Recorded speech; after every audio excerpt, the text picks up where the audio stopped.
be off.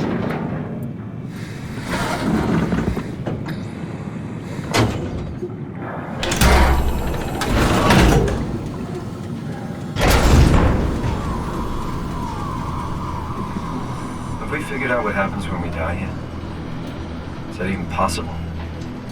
If there's some kind of afterlife, do you think my place is taken? The real me died like 100 years ago. Is there still room for me? And what about the Simon I killed at Omicron?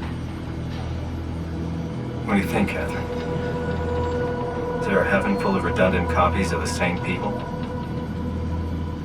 Is there someone up there who called me an imposter?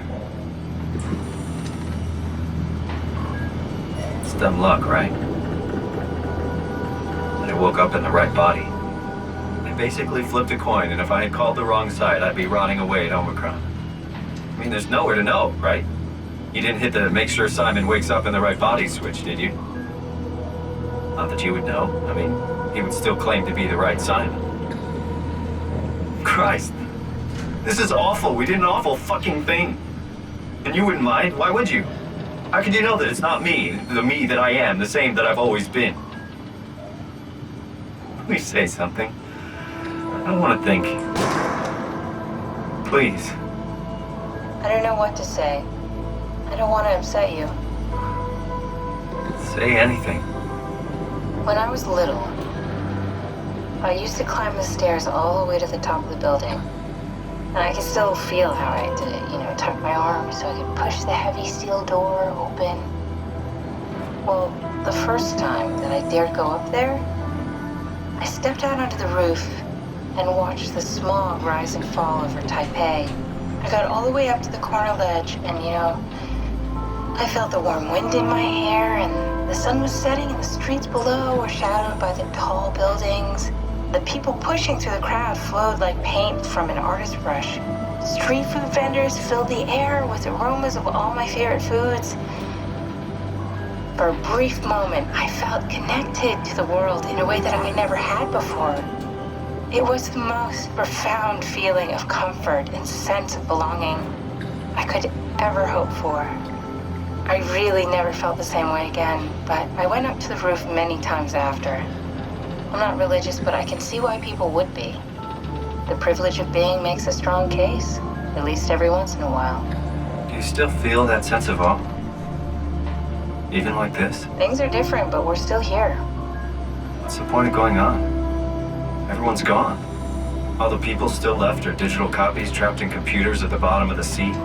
We'll never be able to rebuild or reclaim what we were. Are you really so unhappy being what you are, or is this about the man who went for a scan 100 years ago?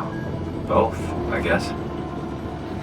When I was back in Toronto, even the worst case, the darkest futures I could predict, they at least included my previous life somehow. I feel so uprooted. There's nothing here that I recognize, nothing that makes me feel like I belong. Even if we make it to the Ark, would it be any different? I'd still be alone. No friends. No family. You could make new friends. I'm sure everyone would like to know the time traveler. If not, you still have...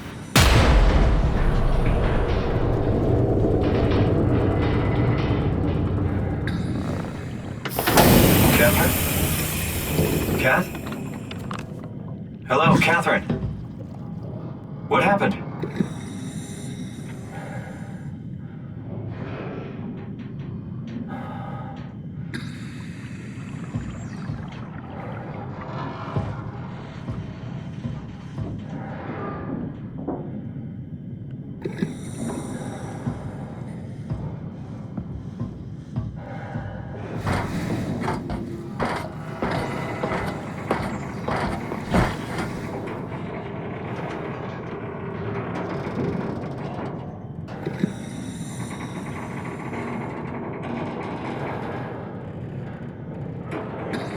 I know it's not much, but why have we stopped moving? The power blacked out for a moment. Think it could be the atmospheric pressure. It's pushing pretty hard, really testing the limits of my suit. Don't worry, it should hold. Comforting. It will hold.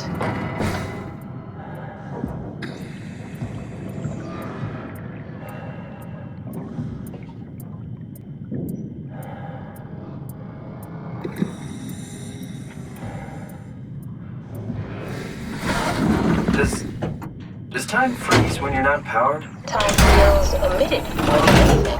What's the difference? I don't feel like I'm being held back or hindered. And I don't have the opportunity to reflect on the time I'm missing. It's simply missing. Sounds like sleeping without the dreaming. Yes. But generally you anticipate when you're about to sleep, and there's a natural continuation since we tend to wake up where we went to sleep.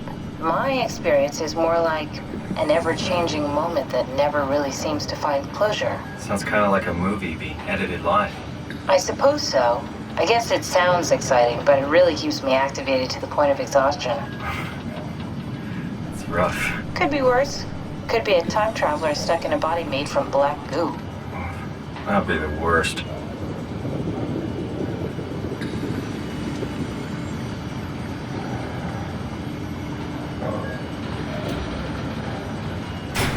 You